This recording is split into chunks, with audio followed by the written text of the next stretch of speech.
Okay, quick question. Have you ever found yourself just scrolling through your phone and you tell yourself, oh, I'll just check one more thing, and suddenly hours have passed and you have absolutely nothing to show for it? Yeah, that's called doom scrolling. I know, it's so bad. But why do we do it? How do we deal with it? In this video, I'm going to be talking into what doom scrolling is, why we do it, how we get caught up in it, and some healthy habits that we can develop to stop, break the cycle. So let's jump right into it. Hi, if you don't already know who I am, my name is Trinity. If you're new here, welcome back. Great to see you again. No, if you're new here, welcome. If you're not new here, welcome back. Great to see you again. Today, I think we're going to talk about something we all know, doom scrolling. Doom scrolling. Oh my god, I can't talk today.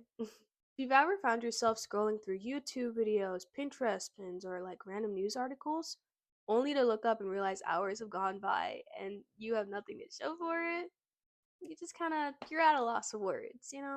So, what exactly is doom scrolling? In short, it's when you mindlessly are scrolling through your phone or your computer, often through random news content or just random content in general, without even realizing how much time has passed. You can start with the best intentions, like just catching up on a few things. But the next thing you know, you've gotten sucked into a rabbit hole of stressful content. I know for me, it was celebrity drama, and I could not get away from it. It's like this weird habit of consuming information that you know isn't going to help you, but you just can't stop either way. And it's not about wasting time, it's about how it makes you feel.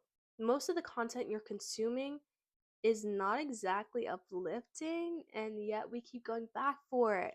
Like, we keep going back for more. It's like me at a buffet. Like, yeah, I you can put that little piece of cake on my plate.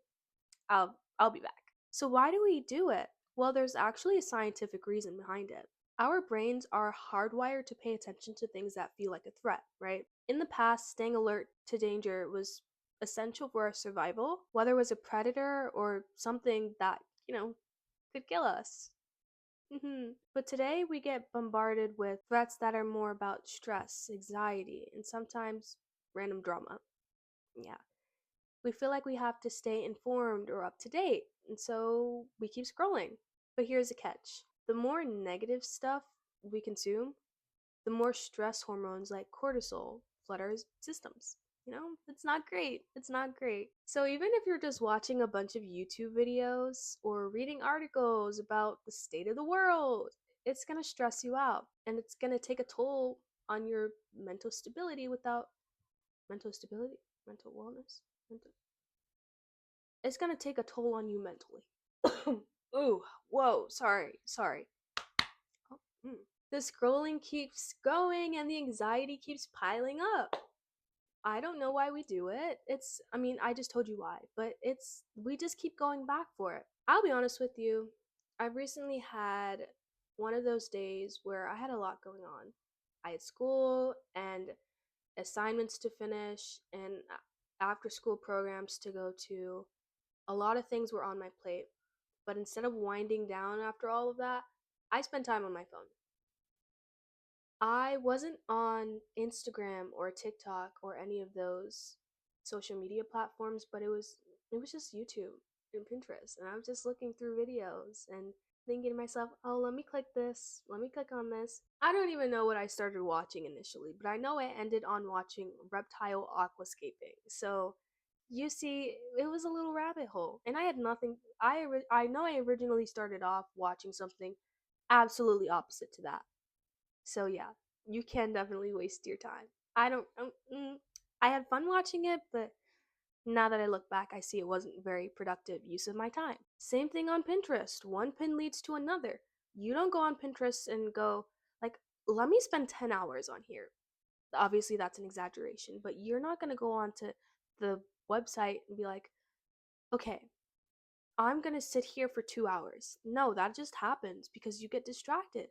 You originally go on Pinterest because you're looking for maybe outfit for inspiration, hairstyle inspiration, maybe nails, and then you keep going and then you end up looking at cute animals. I'm definitely not I'm definitely not a victim of that. Definitely. Anyways, I'm sure we've all had a similar experience, right? You start off with good intentions, checking something that you haven't watched in a while or something that you just haven't been familiar with in quite some time. And the next thing you know, you've spiraled and you've spent the past 3 hours sitting in that spot, just sitting in that spot, watching that video or looking through that Pinterest pin. Even though I was busy that one day, I had over 4 hours of screen time. 4 hours. I know that might not seem a lot, but think about it. 4 divided by 24. That's 1/6 of my day. Did I do my math right? Yeah, 1/6. Just had to double check. Just had to double check, guys. I had to double check. That's 1/6 of my day. I think that's 16%. Let me double check that. Hold on, because that's starting to sound a little. 1 divided by 6. That's 16% of my day. I was correct. Oh my god, that's insane.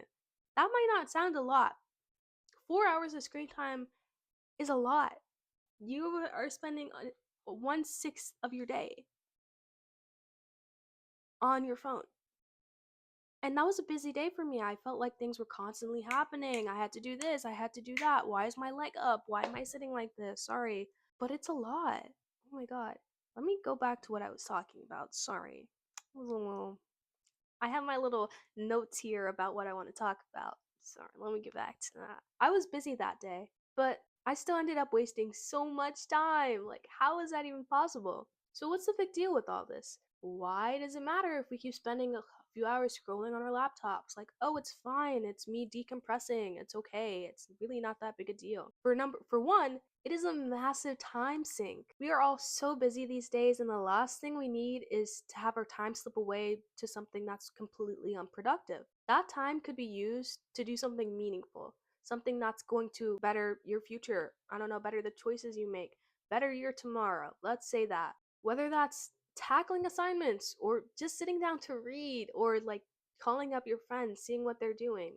That is something meaningful. Beyond that, doom scrolling is pretty bad for our mental health. Constantly consuming negative news or stressful content can increase feelings of anxiety or stress. It's stressful. Even if we don't realize it, it's going to leave us on edge. It's going to leave us feeling a little bit more drained. And when you're scrolling at night, it's going to make you tired. It's going to mess with your sleep, especially with all the blue light from the screens. It's not going to be good for you. And the next thing you know, you wake up the next morning and you feel groggy and irritable, and it's just going to repeat itself. It's not very great for you. Now, I know it's easy to fall into the trap of doom scrolling. I know it. I've experienced it, and I'm here to help you.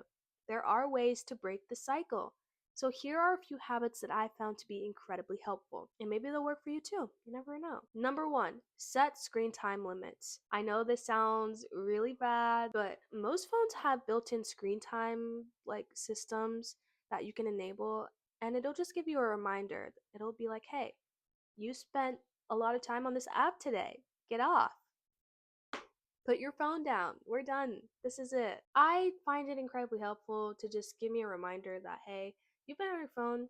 Take a break. Go find something else to do. Number 2, curate your feed. If you are going to spend time on social media, which I know that's just the norm for a lot of people now, especially YouTube or Pinterest, curate your feed to have uplifting content, inspirational content, things that are actually going to help you and they're not going to be bad for you.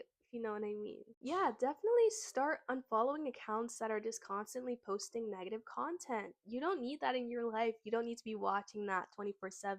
You most certainly don't need that first thing you see in the morning. Like, if you're going to wake up and look at your phone, why do you want to see negative content? Let's not do that to ourselves. Let's not do that, okay? Let's not. Take breaks. When I feel myself starting to get tired or fall into that doom scroll, I take a break. I'm done. Like, I'll go tell myself, okay, let me go have a snack. Let me like go downstairs. Let me go do something else, anything else. Because even a short 5-minute break can really get you away from that habit. It's gonna get you away because you don't need that in your life. Let me fix my little. I got my little slippers here. They're so cute. I know it's not Christmas. Oh, can you even hear me? I got my little slippers. They're so cute. But back to what I was saying, even a short 5-minute break is going to keep you away from your phone. It's going to break that little cycle. Instead of that 2 hours you're about to spend on your phone in bed rotting, no.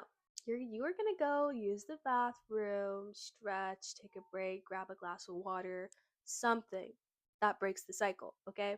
Gonna keep you from wasting hours. Get a hobby, get a new hobby, find something that interests you, okay? Something that's gonna occupy your hands, your mind, something that is other than your phone. For me, I've recently been getting into crocheting. It keeps my mind at peace, my hands are occupied. Yeah, sure, I'll play a podcast, but I'm not trying to scroll through YouTube shorts or, like, I don't know, watch 10 episodes of a show. I mean, that's completely fine. I'm not gonna lie to you, I do that sometimes. It's fine. But the goal is to stop scrolling. The goal is to find better things to do. But whether it's reading, drawing, cooking, baking, just get off of your phone, go find something else to do. And in this age and generation, it's hard. It really is. I like, you constantly have your phone with you. You're constantly on your phone doing something. It is hard, okay? I get it. Trust me, I get it. The next one is to practice mindfulness. Sometimes when I'm feeling sort of way, like stressed or overwhelmed, I'll take a few minutes to just go sit by myself. I've heard that some people do breathing exercises. I do journal. That's really helpful for me. Just take a break. Be mindful. Prioritize your mental well being. Ooh. Mm. Anyways, back to practicing mindfulness. Find something that's gonna help you refocus your thoughts and just being in the present moment instead of just scrolling on your phone and looking at what other people are doing. And I think this is my last one, but this is phone free time. Start implementing time of your day that is spent phone free. Whether that's your morning times, like when you're getting dressed, if you're not on your phone, that is what I do. I'm never on my phone when I'm getting dressed because I give myself 25 minutes in the morning to brush my teeth, wash my face, do everything I need to do. And if I'm on my phone, that's not going to happen in 25 minutes. That's going to happen in 45, which is a significant difference. And yes, I have tested it. So find a time of the day that you're going to spend off of your phone. Phone free time. Go outside, take a walk. Nature, nature, nature. It's beautiful. It definitely is beautiful. Putting the phone down for a set amount of time is going to help you stay on track. You're not going to be distracted. You're going to know what you want to do. You know, when you are going to do something and you're on your phone and you forget when you went to go do because you're on your phone and you were distracted? You know how often that happens to me? So often. And I realize that when you put your phone down, that starts to happen a lot less often. So to wrap it all up, doom scrolling is something we fall into time after time, but it doesn't have to control us. Being mindful of how we spend time and setting boundaries around screen use is really going to help us in the long term. We can break free from this cycle and focus on things that are truly nourishing our minds and bodies. Thanks for watching today. If you found this video helpful, don't forget to like the button and subscribe. I'd love to hear your thoughts on doom scrolling. So let's chat about it in the comments. What habits do you avoid? Like, which ones? Sorry. What? Sorry. Yeah, what habits do you avoid? I'd love to hear it. Until then, drop a comment and I will see you guys in the next one. Bye.